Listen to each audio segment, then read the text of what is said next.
Welcome to this tutorial about the basic principles of AutomationML.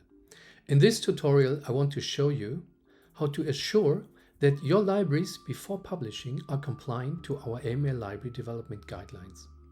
For this, the AutomationML editor provides check functionality that provides you error reports and repair functionality. Let's have a look into that. To demonstrate the check functionality of the AutomationML editor, I have prepared a little library. Here, mylib. Mylib contains a couple of errors.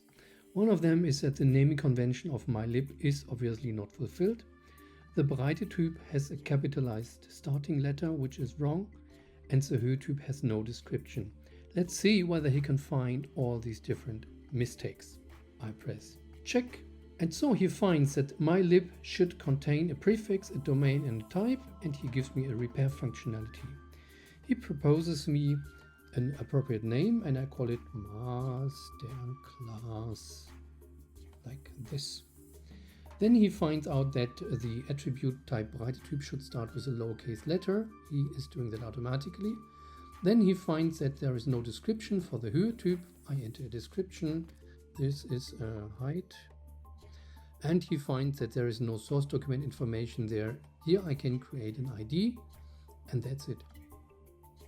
Finally, he has not only found all the errors, now the errors are corrected. And you see that the new corrected library is now stored here according to the naming conventions. And now everything is prepared for the publication.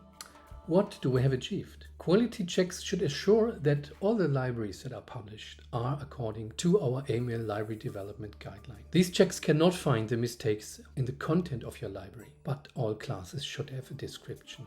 All classes should have a version number, and the namings and the structures of the libraries should be compliant to the AML library development guideline. Because mistakes multiply in the payload, it is crucial to check those libraries before they are published. Go through all the mistakes which are found and correct them.